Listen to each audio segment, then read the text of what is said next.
welcome. Today's video is going to be part 3 of the mini-series of beginner's guides on pen turning. Before we get started, I will reiterate once again, I am a beginner pen turner and I have learned an awful lot over the last couple of months due to a lot of practice and experimentation, but also largely due to the input that I received on the last 2 videos I did, and especially from a lot of guys that gave me a lot of hints, tips and suggestions, who are members of Woodchuckers, a group of woodturning guys on Facebook. So I'd like to thank you all very, very much, and especially Ron Radcliffe, and you know exactly why I'm thanking you, especially Ron. I felt it was maybe a good idea just to document, if you like, a few of the things that I've learned that might save the beginning pen turner a little bit of frustration and annoyance. But I will say it, and I don't mind repeating myself, practice is the key. So we'll go over to the lathe and I'll impart on you the few things that I've learned regarding pen turning. So, one of the most important ingredients of pen turning is a pen mandrel. Now this particular type is a collet chuck, where you place the rod in the centre. In this case it's a 2 Morse taper. That then fits into your headstock and you tighten up the collet to have the rod at whatever length you require. Now in the beginning it's quite often you can turn what I term, or what everybody terms, an oval pen. Now the reason for that is that your rod is not running completely true. So just to show what I mean, if we turn this on and the rod is at its greatest extension, you can see it's vibrating at the end. If you just, there's no vibration, and as you go further towards the end, the vibration increases, and it's okay up to about there. Now there is a video out there which explains if you make a mark with a Sharpie at this point where it starts to vibrate, move the rod into the collet and then give it a bit of a thump with a rubber mallet, and then by means of trial and error work your way down till you get a perfectly concentric rod. Well, that is a method and it worked for the gentleman involved, but my way of thinking is, providing your tailstock is exactly in line with your headstock as far as centres are concerned, when you bring this up for support and advance very slightly just to support it, then there shouldn't be any vibration, because that has now trued up that rod. And to prove the point,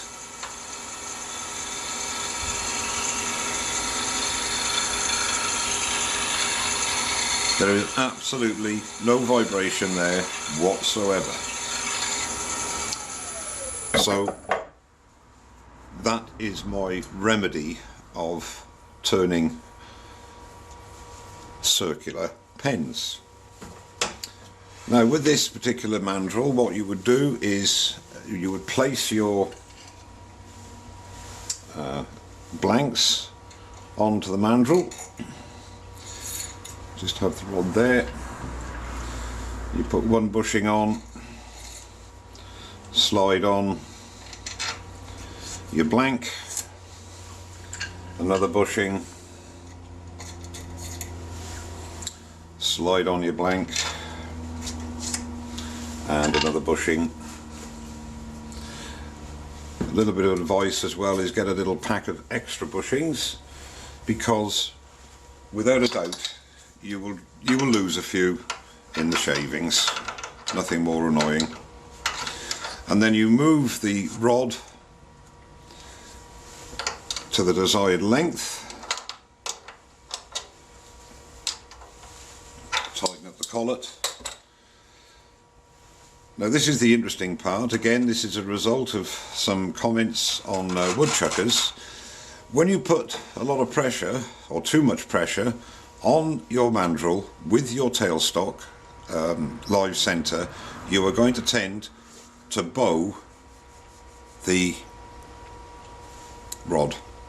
Now the tendency is, because these are not tight enough, is you put in your headstock.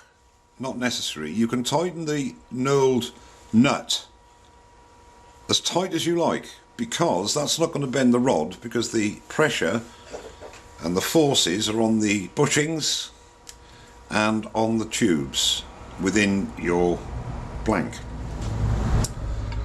So then you bring up your tailstock with the minimum of pressure just to support that rod, and then turn on and away you go.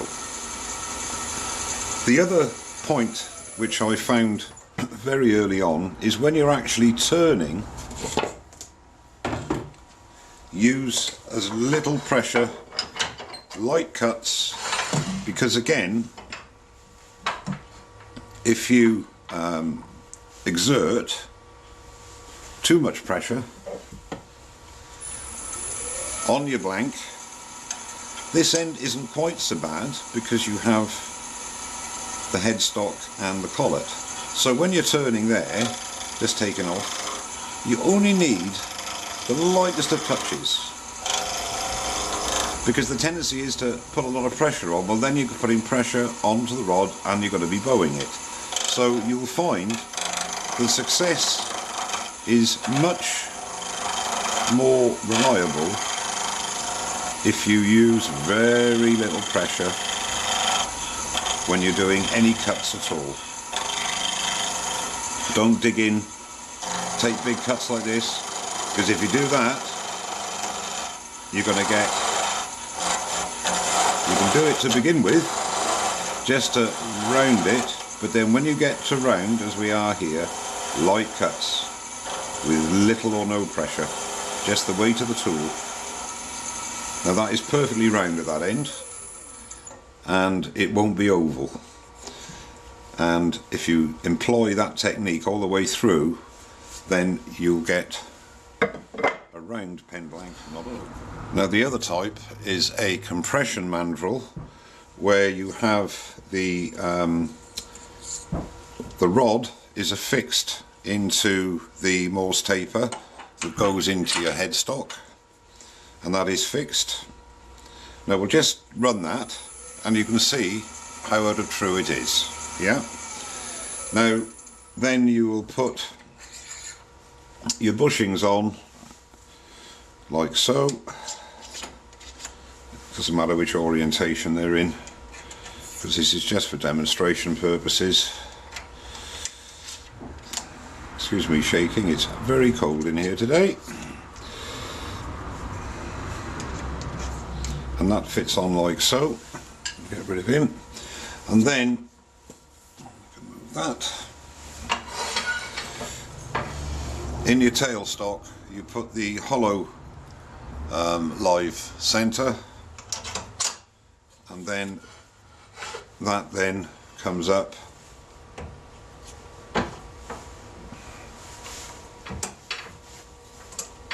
centrally, and then you advance the tailstock quill to get the desired pressure for turning. Lock it off.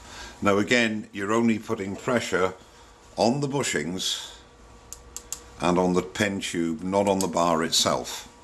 And when you turn on, you will find that it's, if I can just go there, there's absolutely no vibration at all.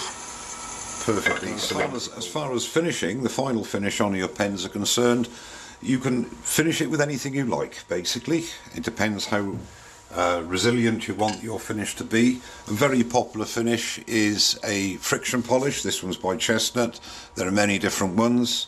After you've sealed the wood with a sanding sealer and brought it to the desired level of abrasion that you require, apply your friction polish.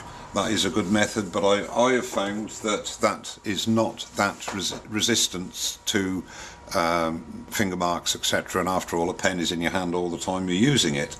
I've also used my finish of choice on bowls and goblets, wood wax 22.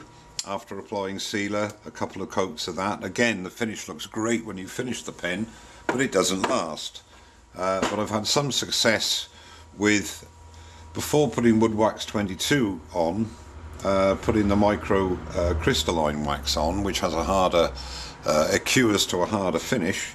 That's quite good as well. But I must say that without a shadow of a doubt, the best coating to put on your pens is not necessarily this brand, but a CA glue. Start off with your 2 or 3 coats of thin, and finish with as many coats as you like of medium. Again, practice makes perfect. There are many good videos on YouTube describing the process to use, and find out for yourself which one suits you the best. This is a pen that I've recently finished. The shape is not to everybody's taste, but the reason I did it that way, I wanted to try at the finish, and it's worked out pretty well. It's very, very smooth. It's got a nice coating on it. I did actually finish that with T-Cut, which is an automative light scratch remover and polish, and it's come out pretty well. I did in actual fact get a mark on here because I moved the clip around. That's another little bit of advice. Once you've assembled the pen, don't try and alter things because you'll scratch your surface. So I had to disassemble the pen, which is quite easy to do at this end anyway, and sand it all back and reapply the finish, and it's come out quite well. Okay, so when you've actually, let's pretend this blank isn't finished and we have got to 400 grit and going to start to apply the CA finish. Problem can arise where the CA finish is going to stick your bushings. So it isn't a great problem because you can either just tap the blank when you've taken it off the mandrel onto a hard surface that normally would break the seal, or indeed you can use the sharp point of your skew just to break that seal. The other option, one that Bob from RJB Woodturners came up with, because you can buy CA resistant bushings, and these here are bushings which I turned after watching Bob's video, and they do work very well. And all you do is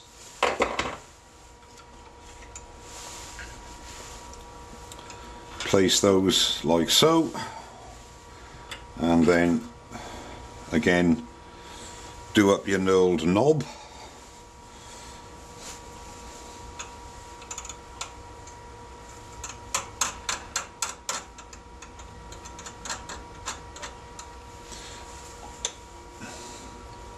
apply the correct amount of pressure, bring up your tailstock, and then you can apply your CA and it will not stick to your bushings. The other thing that you can do is, here I've just got some fine paste wax which I mixed with mineral oil some while ago. I just use that to coat on the bushings. Just put that on the bushings, and that stops the CA glue sticking to your bushings as well. So there are various methods you can use. I hope you found some useful tips in today's video that will help you along your journey of pen turning, for the beginners anyway. And thanks very much for watching, and don't forget to subscribe. Cheers now.